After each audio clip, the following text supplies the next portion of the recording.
Good morning and welcome everyone to our first town hall for the middle school and high school of the 2021-2022 school year. My name is Darryl Harding. I am the middle school and high school principal here at ICS, and I'm very excited to share some information with you about our school, as well as hear your questions and provide answers to many of the questions that you ask. I want to remind you that this presentation is being recorded as well for the purposes of minimizing disruption. If you could please ensure that your microphone is on mute, that will be much appreciated. But you can keep your video running as we don't anticipate exceptional bandwidth issues. You can type your questions to the chat box, questions here, and we'll do our best to answer those questions at the end of this session. Before we go any further, I would like to open us up with a word of prayer. Gracious Heavenly Father, Lord, we thank you. Lord, we thank you for the rain. We thank you for the new life that the rain brings. Lord, we thank you for this new day. We thank you, Lord, that every day is a new day when we know you. Heavenly Father, I thank you for the privilege to work at ICS. I thank you for the privilege to minister and nurture these students. Lord, I thank you for the privilege of working with these teachers and for all the work that they do. I thank you for the partnership that we have with our parent community. I thank you for their trust in me, their trust in the teachers, and their trust in ICS. Lord, I lift up this meeting to you. Lord, may my words be clear. Lord, may the information I present glorify the good works that you have done on this campus. Lord, help me to be articulate and to be concise. Lord, we acknowledge that all things great are yours. We acknowledge your work here on this campus and thank you for your provision and your protection. In Jesus' name we pray. Amen. Well, good morning again, and thank you for coming. I want to take some time to go over our agenda for this morning because some of you are probably new and didn't join us last year for our multiple town hall meetings that we had. I'm going to share with you our agenda. First, I'll unpack a little bit about what are the purposes of town halls and how they look now in the COVID era and how they may look in the future when we're able to invite parents on campus. I'll discuss the new year that we have coming up, the new vision for the school, which is centered around the things that matter. I'll share a little bit about who I am. I'll share about our wonderful results from last year with the advanced placement, the measures of academic progress, MAP, and our PSAT results. We'll also share some information about college missions for the students who graduated last year and years previous. I'm excited to have with me our new counseling team, and they will introduce themselves and the roles that they play here, the very important roles that they play here at our school. And then finally, we'll end off with some question and answers from you, which the counselors will be happy to help out with as well. So what are town hall meetings? Town hall meetings, when they were first started, were actually called principals' coffees in many schools. They were meant to be an informal chat between parents and the principal. They were parent-driven meetings in many instances. Yes, there were updates on schools and divisions in schools, but a lot of that being pushed out through our communication systems, they were more a time for parents to express concerns or to perhaps give feedback, both positive and negative, about what their child was experiencing at school. Now, with the COVID era being upon us, a lot of these principal town halls or principal coffees have had to be moved to a virtual setting. It is our hope that when we're allowed to invite parents on campus that we can continue with the virtual, but also invite you and allow you to come in and have face-to-face meetings. Our goal is to be able to run a hybrid model where those who are joining us on site are able to be in person and ask the questions live, and those who cannot join us on site or choose not to join us on site are able to join just like you are today through Zoom with a moderator who will be able to ask those questions to me in front of the live audience. Well, what about me? Who am I? Well, I'm originally from Newfoundland, Canada. I grew up in a very small town of about 200 people and moved to Seoul, South Korea at the age of 24. I spent 17 years in South Korea, where I met my wife, Miss Kong, who works at the front office, and both my boys were born there. Aiden, who is now in grade 7, was born in Cheonju, South Korea, and Kian, who is now in grade 5, was born in Suwon, South Korea. After 17 years in Malaysia, 17 years in Korea, I moved to Malaysia, where I spent 2 years prior to moving here in Singapore. This is my second year in Singapore. And if you want to know who I am and what I stand for when it comes to education, the biggest goal that I always have every single year, that's been unchanging for 20 plus years, is that I believe in unpacking the potential of every single student. That their success isn't measured by simply the number they get at the end of the year or in the middle of the year or on that first assessment, but it's all about unpacking who they are and getting them to where they want to be and where they're capable of going. A fun fact about me, you've probably heard, is that I am a CrossFit nut. I coach a group of students almost every morning here at 6 a.m. I coach a group of students, and I myself participate in CrossFit as well. It is part of the holistic education that we want to offer our students here. We not only want them to be academically successful, but we want them to be socially and emotionally successful, spiritually successful, and physically successful. By preparing our students, I believe, to be physically, socially, emotionally, spiritually, and academically fit, we are doing a much better job at getting them ready for the real world once they leave our school. That's my vision, but the school's vision this year is centered around the things that matter. It's from the Bible verse Micah 6:8, and it says, "He has shown you, O mortal, what is good, and what does the Lord require of you? To act justly, and to love mercy, and to walk humbly with your God." All of this got us thinking at the leadership team here at ICS about what really matters to us. What matters to us as a school, what matters to us professionally, what matters to us personally, what matters to our students, what matters to our parents. The things that matter here at ICS is that we offer our students a holistic, well-rounded education, that they're successful academically, socially, spiritually, and emotionally. And I'm going to unpack for you how we are meeting those goals and some of the things that we've done in order to better meet those goals. Now, I don't want to dismiss the importance of academic excellence. We want to be and are an academic excellent school. Last year, our students took the advanced placement from the College Board, which is a rigorous set of courses and examinations that are of college level content, and in many cases can give our students college credit and college scholarships. The advanced placement scores the highest is out of a 5. In most cases, to get college credit, which means savings for the student and you, a student needs to score a 4 or above. To pass, a student needs to score a 3. Last year, 88% of our students scored a 3 over the course of 70 exams. 71% scored a 4 or better, meaning that almost 3/4 of our students who took the AP can now apply to have college credit applied to those courses, saving money as well as saving time.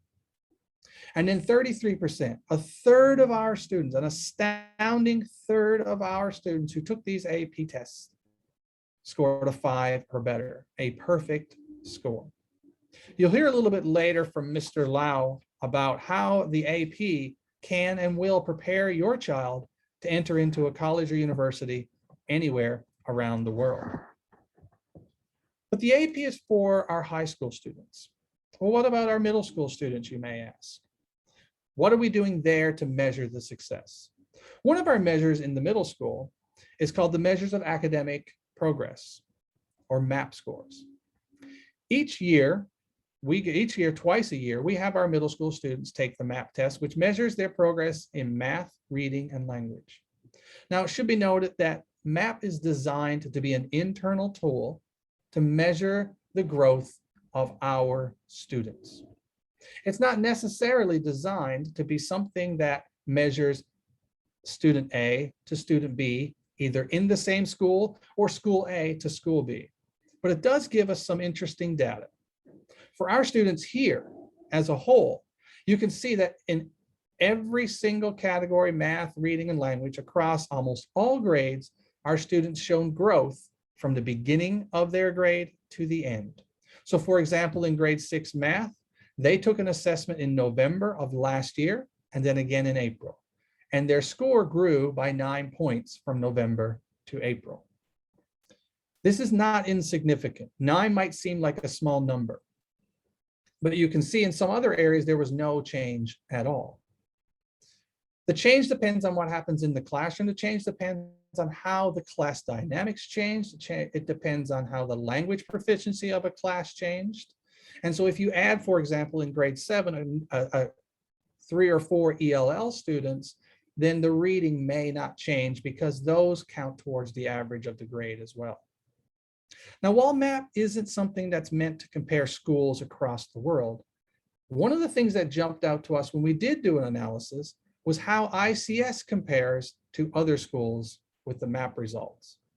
Now, I know this is small and you might have to lean in a little bit and look at it, but one of the things that stood out for us is that in every single category across all the grades, with the exception of one elementary grade, ICS not only outperforms NWEA, which is every school that's taking this MAP assessment, but it outscores on average the average for all the schools across Asia, and even all the schools on the island of Singapore.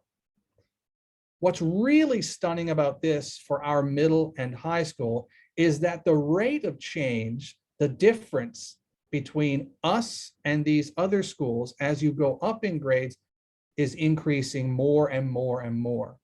So in grade 6, for example, they may only be 3 points above, but then in grade 7, it's 8, and in grade 8, it's 10, and it's just getting further. The gap is getting wider and wider as our grades go up, which really tells us that our students are doing exceptional work, which funnels down to not only the hard work and dedication of our students, but the hard work and dedication of our teachers, and the hard work and dedication and support from the parents. So while the MAP isn't something that we are pushing out, I think we have one slide back. So although the MAPS isn't something we're pushing out as a piece to say that we are doing better or than the other schools on the island, it is giving us information of how we're performing and where we can also show better performance. So MAP also gives us that little piece of a standard. It tells us specifically in mathematics, for example, whether trigonometry is an area of strength or weakness, and allows us to dig deeper into that. Because we do that, because we take time out of our professional development, because we give meetings on a weekly basis and a monthly basis to look at data, we're able to pinpoint areas where we need to improve in order to get our students ready for the next level. It's one of the reasons why we're so successful with the PSAT, the SAT, and the AP. It's because along the way, K4 all the way up, we're looking at data and trying to figure out ways for our students to be better. I do want to talk about a celebration, and this is specific to 2 students, but it is something that I think we need to be really proud of. Last year, Miss Ruth Deibler, for the first time, had a math club. This math club was centered on the idea that they could be getting prepared for different mathematics competitions around the world. Many of our students took the Canadian Mathematics Competition, which is out of the University of Waterloo in Ontario, Canada. I think it was about 25,000 people took this competition around the world. And Gustavo Nagashita and Kanghun Lee, 2 of our students, Gusty's in grade 12 now and Kanghun in grade 10, scored in the top 25% of all test takers for their grade levels. Pictured here, you can see them with their medals and their certificates. And what should be noted is that the way the University of Waterloo breaks up these results is they don't tell you where in the top 25 they fall. So it could actually be higher than that. Their scores were quite exceptional, something that in my 20 years, you don't see those scores very often. So not only do we see success in the AP and the PSAT and the SAT and on MAP results, but we're seeing academic success for those high achievers as well, who are able to go out and be successful in academic competitions. Of course, one of the biggest roles for us as a middle school, and especially the high school, is to get students into colleges and universities around the world. While we do have many students who are still applying to universities, especially those who are going into Australia, as well as Korea and Japan, you can see here that our students last year got into some top-notch universities all over the world. You see the University of Sydney in Australia. You'll see that students got into St. Mary's University in London, Michigan State University, Drexel, the Bolshoi Ballet Academy in Moscow, Russia, Hong Kong Polytechnic University. These schools and Singapore management universities give evidence to our claim that the AP can get your child ready for any university in any country around the world. Not only do you see universities here from the United States, but you see universities here on the island of Singapore, Hong Kong, Australia, and the UK. We've had students in other years get into universities in Canada, as well as other European countries such as the Netherlands and Germany. Mr. Lau will speak a little bit more about different pieces that he has coming up, different presentations that he has coming up that will help give you more information about what the AP does in preparing your student and your child for university. Of course, academics is not everything, and we want to be a well-rounded school. Despite all the troubles that COVID has given to us, athletics is still a centerpiece of what we do here. We've been very successful when we've been allowed to play sports against other schools and in other competitions.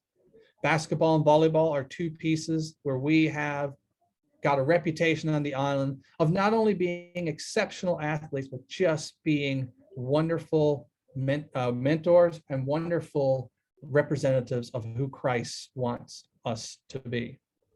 Schools are contacting Mr. Wood, our athletic director, on a consistent basis. The number of emails and phone calls he gets for our students and our athletes to join their school, to come to their school and play against them, because we're competitive, but we're always very sportsmanlike, and we're very humble on the court and respectful to the officials and everyone around us. They enjoy everything about our students being on their campus and being successful. Athletics is a huge piece because it gives them that release, that stress releaser of the day-to-day grind of being academically successful. We want to be academically successful, but we want to give them opportunities.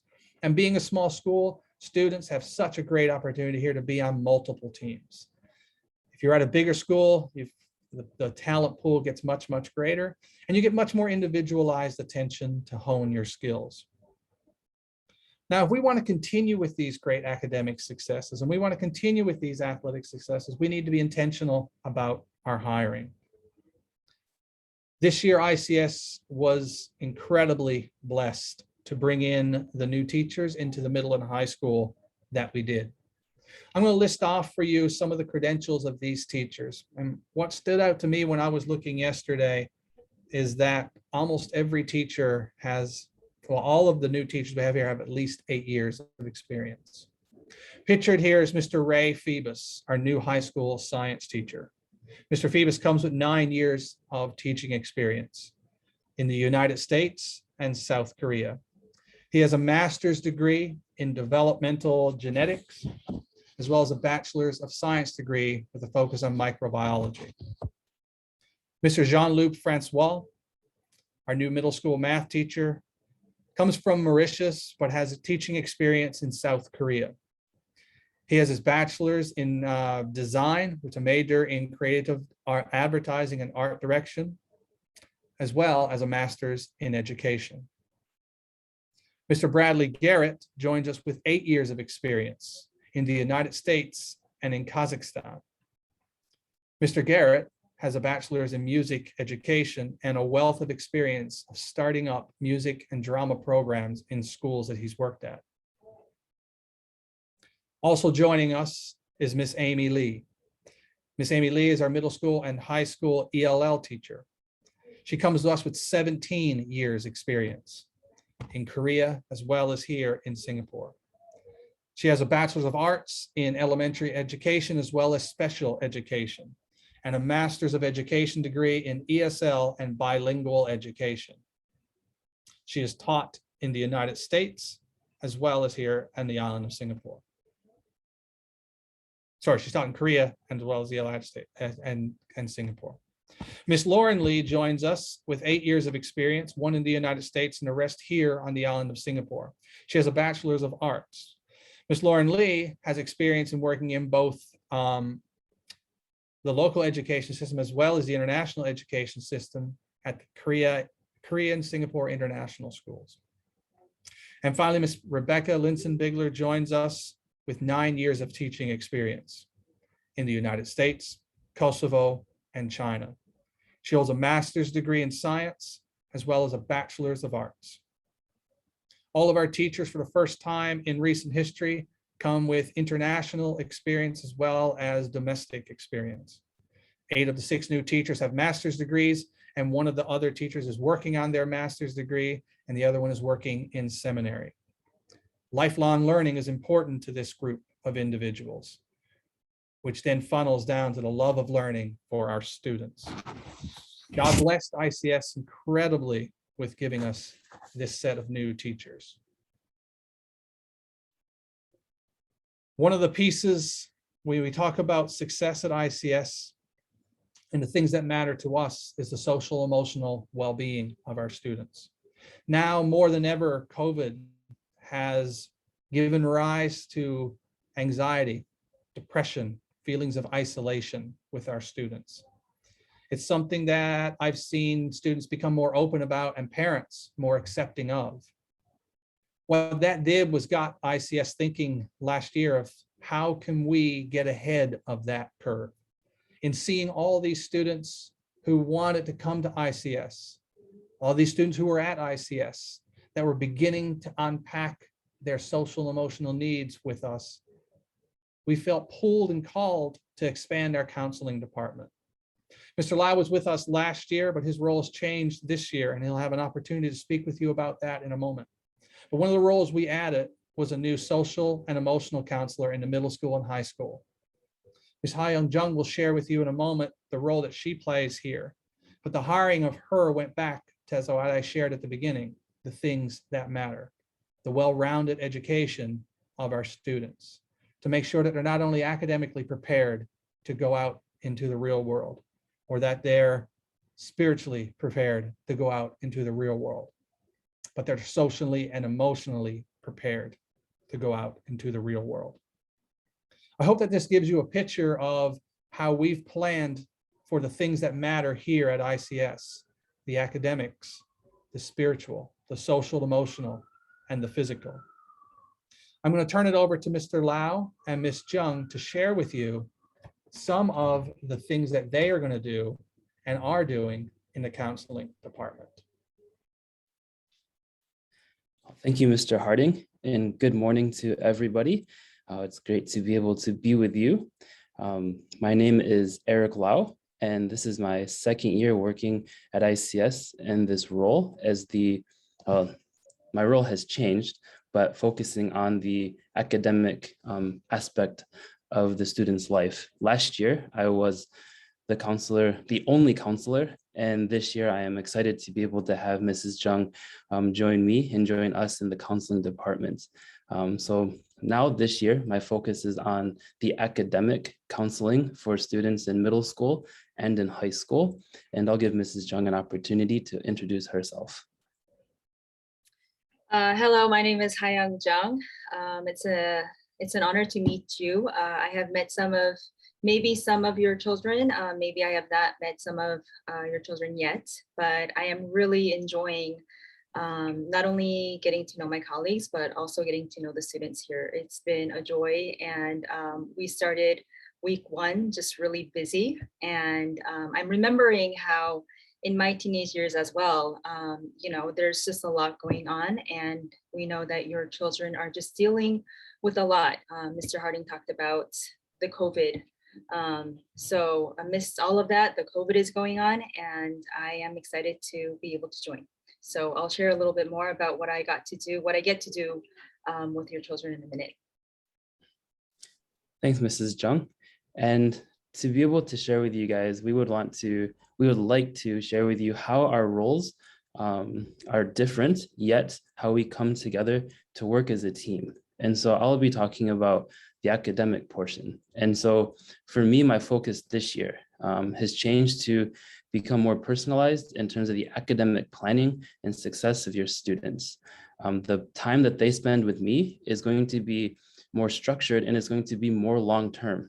And so if your student has joined us in 6th grade, and if they graduate with us, I will be seeing them at least once every single year to be able to plan the courses that they're going to take at ICS to help prepare them to have a very good college application if that is what they decide to do post ICS.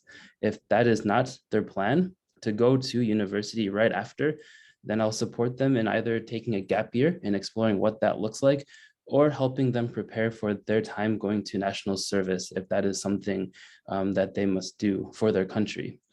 The other part of my time with the students is a lot of planning. And so the things that were spoken about earlier in terms of the AP curriculum, that is something that I will help the students plan and work towards. What classes do they need here to prepare them for the rigor of the AP classes that we offer? There's also career planning that I will do with them, as well as helping them begin to research universities and colleges and what is needed for their entrance exams or their applications. And in the middle school, this year will be a year where I begin to develop an advising program for the middle school. This is the first year that I'm working with them directly, but currently we have 2 electives for the middle schoolers: interpersonal skills as well as study skills. And so they're able to continue to get that advising in those 2 elective classes. But next year, what I will be doing is going into their advisory classes and doing some academic advising and preparing them to be a good, well-rounded student, learning study skills, learning how to write emails if they don't, or how to create a journal and a time table so they stay organized. And so there's just some things that I will be doing this year. And so Mrs. Jung will talk a bit more about the social emotional support of the students. So what I will be doing is, if I could guide your eyes down to the bottom right of the screen, more of the work that I will be doing will be immediate, unplanned, and if you think short term, that will be more of what I will be doing.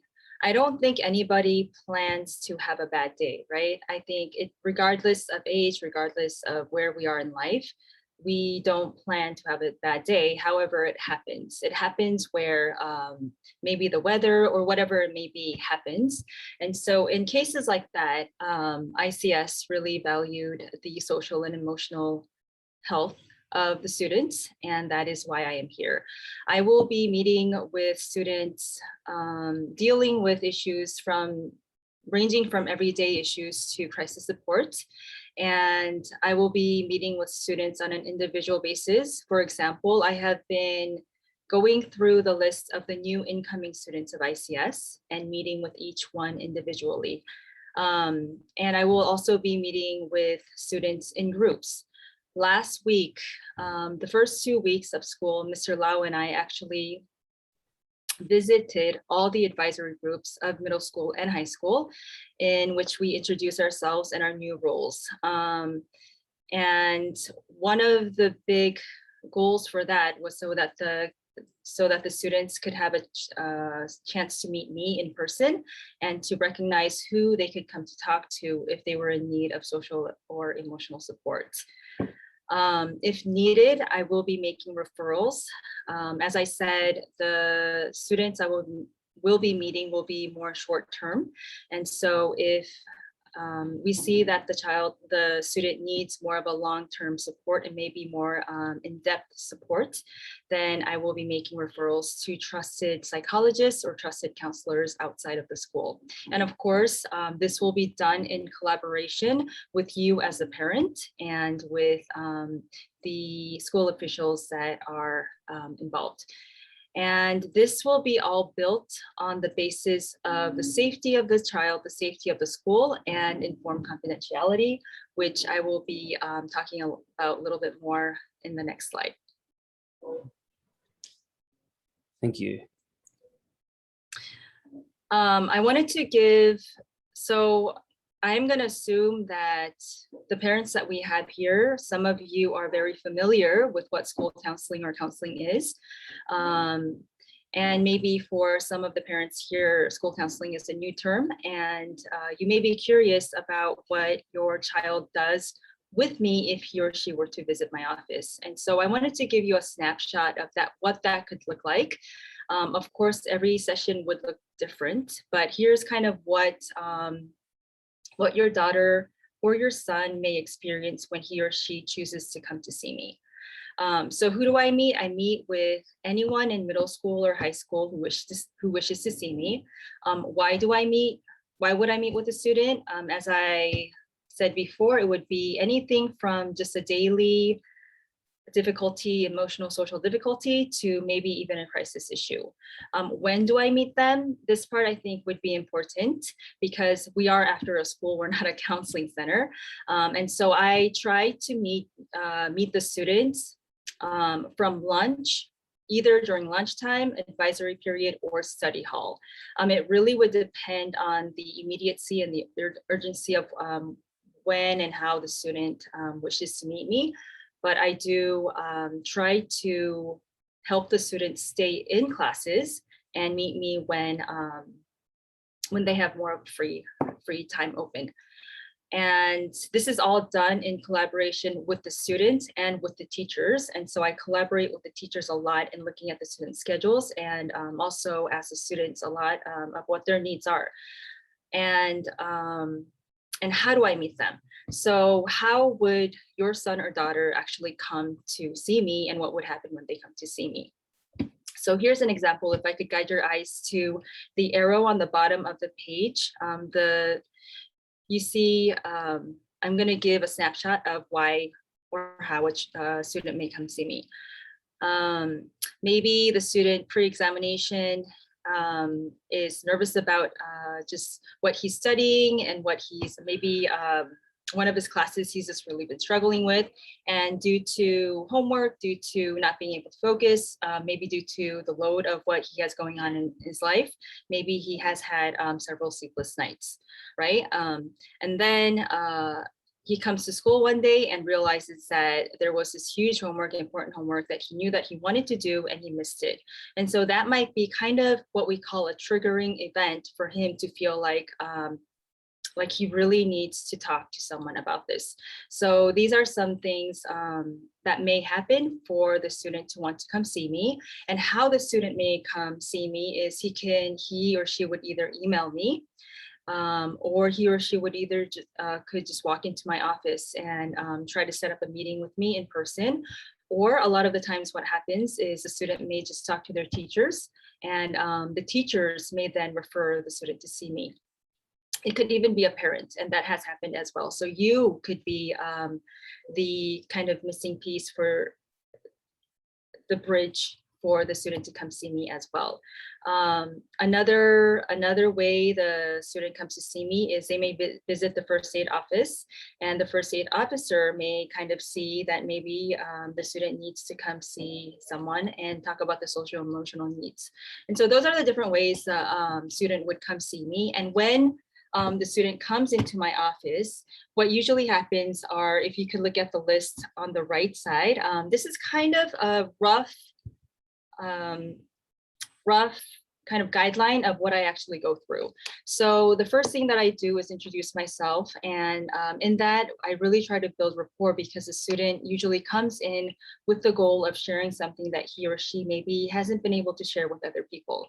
I make sure to give the guidelines of safety so that the child, so that the student is safe when he or she shares with me. And so that the student knows that he or she is protected by certain guidelines.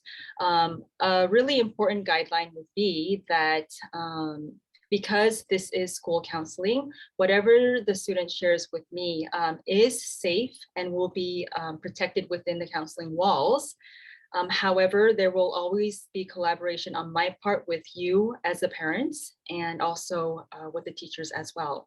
And so that doesn't mean that I will go and tell the parents and teachers every single thing that the student talked about. I don't think that the students would want to come see me, but there is that collaboration going on, and the students being aware of that would be important. Mainly what I do with the students is work with skills so that the students can, whether it be deep breathing or just grounding exercises, so that the students kind of with the goal for the students to go back into the classroom and to be able to be grounded and anchored within the classroom. So again, recognizing that this is school counseling, this is something that we do talk about and work with a lot. And so the whole counseling session would last about 25 minutes. And I may meet with your child either 0 times to 7 times per semester. And to finish up, if the student, again, would need more time than that, then that might be when I reach out to you and we talk about maybe referring and connecting the student to external resources. So that's kind of what I would do. And I wanted to give you a quick snapshot of that so that you know as a parent what your child is doing with me in the counseling office. Thank you very much, Mr. Lau and Ms. Chung. I would like to now turn it over. Ms. Go will be joining us for a Q&A session. So this is an opportunity for you all to ask questions. Hopefully we've had some questions come in through the questions here chat box, and Ms. Jung and Mr. Lau and I will be happy to answer your questions. So welcome, Ms. Go. Thank you. Thank you for such an informative session. As said, my name is Sarah Go. I serve as the Advancement Director here at ICS. Can you hear me? Yes. And I will be assisting everyone here today with the Q&A sessions, okay? So feel free to turn on your videos if you want so that we can see your lovely faces. And if you would like to send a question, please do so in the chat box below. All right, are we ready to start? First question. Mr. Harding, looks like your favorite in the Q&A sessions today. You will be starting. It has been a long time since we have seen any upgrades, major upgrades to our campus. Can you share anything with us regarding this subject?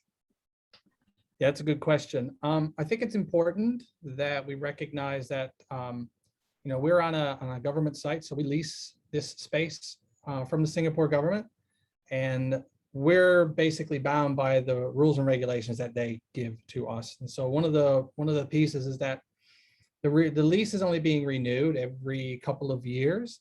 The window is often very, very short, and we're often told that we cannot make any upgrades, or any upgrades we make, we need to take those away if and when we leave the campus.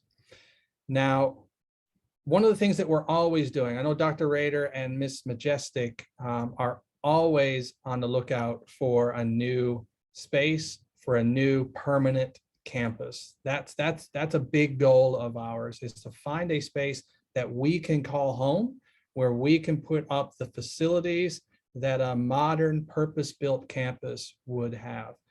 So just because you haven't heard anything, it doesn't mean we're not doing anything. It's just COVID has really had an impact on a lot of this, and really getting answers and any sort of headway in that has been a challenge.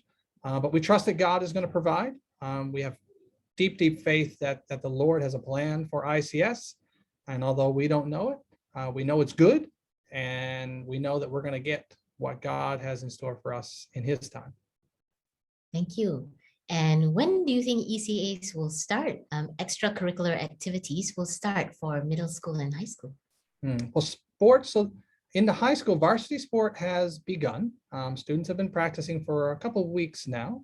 And the signups for middle school and high school, grades 7 and 8, went out this week. I should clarify why we've got that differentiation happening there. And again, it comes from, again, COVID and government. You're going to hear that quite a bit. But because of COVID and the rules that we have to follow as a private educational institution or a private educational enterprise, we must only allow for sports and ECAs to happen for those who are eligible for the vaccine. So even right up to our 6th graders, because many of our 6th graders are under the age of 12, and in the national system, 6th grade is considered primary school. We've been told that primary, we can't have any ECAs, can't have any of the sports after school. So that's why Mr. Wood had to limit it to 7th and 8th grade. That's the first piece. And just with the way ECAs run, the elementary is really the driving force of a lot of our ECAs.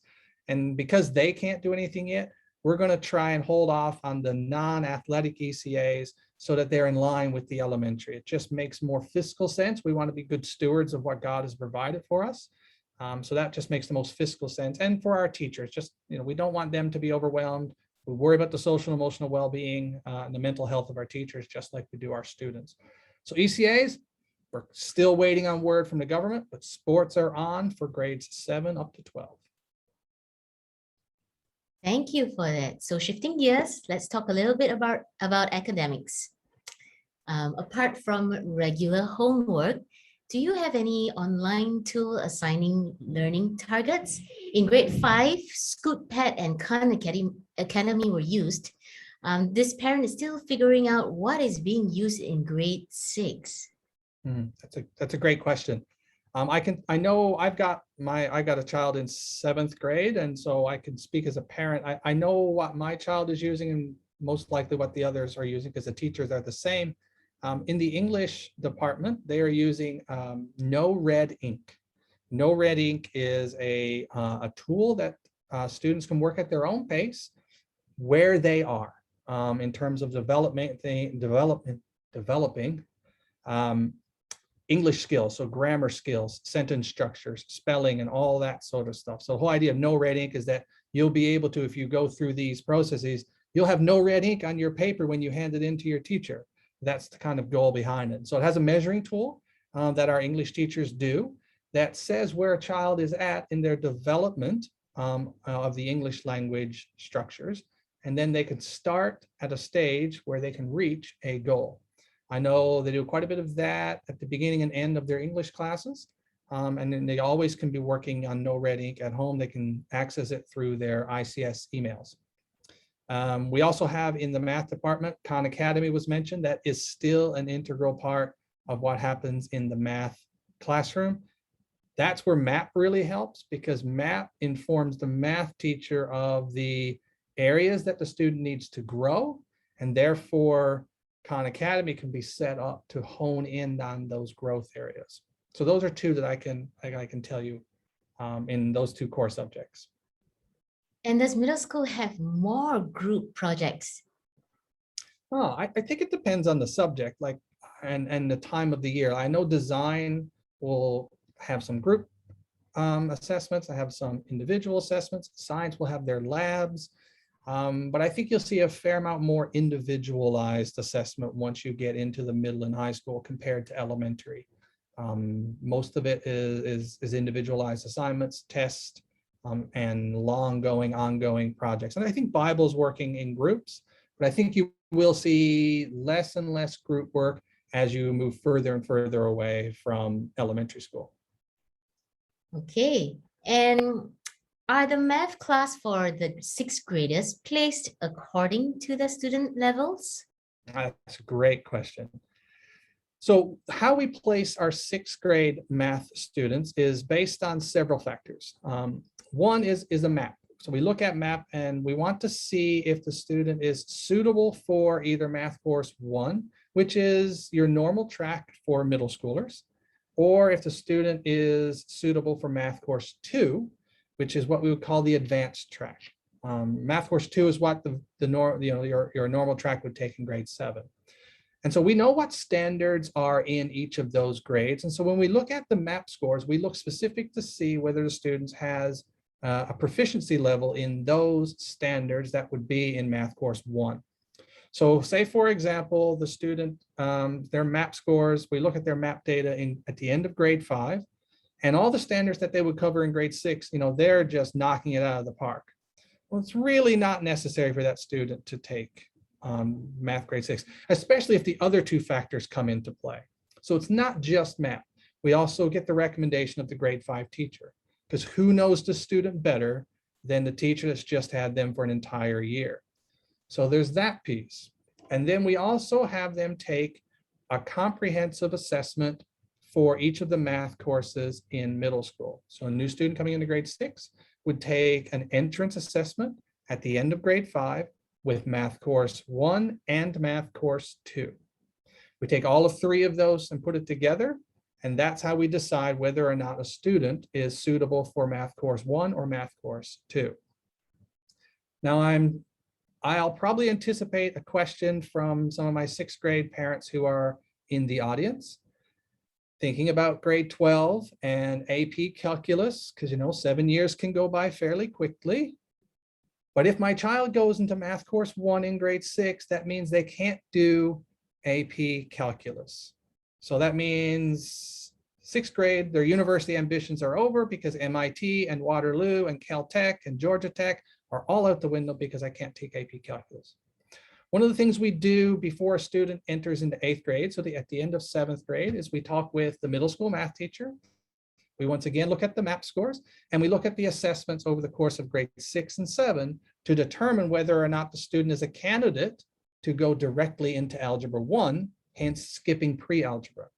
The student would take an entrance test. If the student is a candidate, we would inform the student at the end of grade 7 and tell the student that when they come back, we would have them write an entrance assessment to see if they can skip pre-algebra.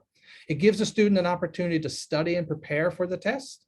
And if they show on that assessment that the teacher's assumption was right based on MAP scores and the assessment in grade 7, then the student can then jump in grade 8 into Algebra 1, putting them on track to be able to take pre-calculus in grade 11 and AP calculus in grade 12. But let's say even then there's an issue. So we have another option once they get into high school. They do Algebra 1 in grade 9, and the student excels in grade 9. They've had that maturity that has hit. They moved into high school. They're really focused for grade 9, and the math teacher in grade 9 math says, you know what? I think this student could really do both math courses simultaneously, geometry, algebra 2. We put that student into geometry and algebra 2, pre-calculus in grade 11, AP calculus in grade 12. So it's not all the end of the world in grade 6. We use data to place them. We reassess the data at 2 juncture points to see whether or not the student has, improved. And that's the goal. We want everybody to get into grade 9 and knock it out of the park. It'd be great if everybody in grade 10 took 2 math classes, if that was the success they saw.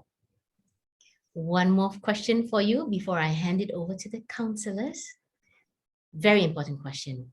What are the rules around mobile phones during class hours? Yes. So again, COVID and the government. So one of the rules now is that we must have traced together either the token or the app with us all the time for contact tracing purposes. So prior to COVID, the rule was it shouldn't be seen nor heard ever. They come into school at 8 o'clock, it's turned off, it's packed away, and then you don't see it until 3 o'clock when they're leaving campus. Now they need to have either their token or their phone with them and on and Bluetooth enabled. So the rule is that it shouldn't be seen nor heard unless it's break time. So if it's that 80 minutes when they're in class and the teacher hasn't given permission for them to use it, we should not see or hear the phone. It should be put on silent and left in their pocket or in their bag, but it must remain with them if they don't have the token. Thank you, Mr. Harding. You can take You're a welcome. breather. So, Ms. Jung, here's a question for you. This parent says, thank you for discussing academic and social emotional counseling. I know that ICS students will greatly benefit from this. In addition to in-person meeting, are there plans to explicitly teach students social emotional skills at the school? For example, how to take care of their well-being or school-wide prevention like bullying, if at all? Thank you so much for that great question. And it's like you read my mind, because this is something that Mr. Lau and Mr. Harding and I and other teachers actually in other departments have been talking about constantly. So yes, the short answer is yes. We do have plans to go into the classrooms, working groups to address these issues. A little bit more detail on that would be if you could think of advisory classes, group therapy, and collaboration amongst other departments.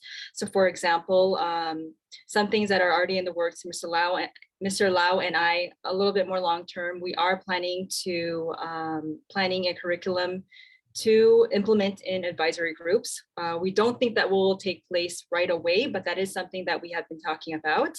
And as far as collaboration goes, the FAO, the first aid officer, has been someone that we've really been talking to in working in collaboration and really looking at issues that maybe connect the mind and the body, right? And school bullying is definitely something that we will be addressing. I don't have the details of yet when that will happen, but I assure you that through Schoology and through emails, I will be in touch if anything more clear is put into place. And I want to also encourage parents to reach out to me with any questions like this, because I would love to talk to you about that as well. Thank you. Great. Thank you so much for answering that. And Mr. Lau, hold on here. Oh, my questions moved. For high schoolers trying to build their portfolio for university applications, it's been so hard to be involved in community and other volunteer activities. Do you have any suggestions on how to help build a portfolio? Yeah, no, that's a great question, seeing as the opportunities to volunteer in the community have been very limited because of COVID. But there are still some opportunities out there, just need to look harder. For example, during Week Without Walls, we still partner with some local organizations. And so students are still able to go to Willing Hearts to serve. But other opportunities may actually be directly at ICS. If teachers need support in their classroom with something, they can discuss ways that the student could gain volunteer hours that way. If it's thinking about building their portfolio, you could consider what the student is thinking about studying in university and speaking to that subject teacher. And maybe there's something that they can do outside of the classroom, if it is an independent learning or something that they can dig deeper into that area at home or on the weekends and collaborate with that teacher to create something new. Another way is there have been opportunities that are online. There's web-based platforms and organizations that host different sessions or even courses throughout the semester. One being, there was one on speaking, and that was running for, I think, just this semester. It's based in the UK, and it was hosting on Saturday evenings. And there's an application process and things like that. So there's ways like that that I do post on Schoology for the students and the parents. And so if you have specific questions on how to build your child's portfolio for university, you can feel free to contact me via email or through Schoology, and I'd be happy to sit down with you and to brainstorm together what your child can do to prepare themselves in that way. Thank you, Mr. Lau. That's really helpful because I signed up my kid for that. We have time for one last question, and this is free for all.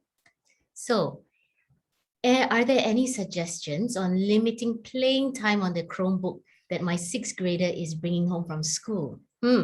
We have limits on his devices at home because he can't put it down otherwise. But I'm not sure how to limit time on the Chromebook because it's now my child's need. Sorry, because it's how my child needs it for his homework. Suggestions? I want to make sure, so having a middle schooler myself, making sure that they actually need it for homework is an important step. And that's where Schoology comes into play. And if you're not familiar with how you can navigate through Schoology, please reach out to us and we can help you navigate through Schoology, because I think we use Schoology quite a bit differently than the elementary and probably a bit more specific for assignments and homework. Anything they're working on should be posted on Schoology, and it should show up on the calendar. So you can actually check whether or not they have math homework or social studies homework. That's probably one of the first steps, is to make sure that there is actually homework they're needing to do. Another parental rule that we've employed with our middle schooler is, you need to be where we can see you. So yes, you can go into your room and do your work, but your door's open, and we've set up the table so that the computer, his back and computer screen, is visible to us, and that way we can keep track of whether or not he is on task or not. So I think that goes a long way in helping mitigate some of the misuse of Chromebooks. Okay, we're done. Thank you so much for submitting your questions. For those of you who we didn't get to address your questions, one of us will be in contact with you through email to talk about the questions that you sent us. Thank you so much. Back to you, Mr. Harding. Thank you very much, Ms. Go and Mr. Lau and Ms. Jung, for your participation in the Q&A, and parents for your very thoughtful questions. We appreciate your involvement in this town hall. Thank you, everyone, for joining us, for taking your time out of your busy day to come in and learn a little bit more about our middle and high school, and just your participation and your trust in our school with your children. We don't take it lightly. It is an incredible honor and privilege and great responsibility to educate your children and to look out for their overall well-being. I hope you learned something about our school. I hope you learned a little bit more about the middle and high school. I hope we answered as many of the questions as you posed. If we didn't answer the questions, please reach out. We'll be reaching out to you. But you can always reach out to me at ssprincipal@ics.edu.sg, and follow us on Instagram, Facebook, and LinkedIn as we post a lot of great content through our social media platforms. Have a wonderful rest of your day. Be safe, be happy, and God bless. Bye-bye.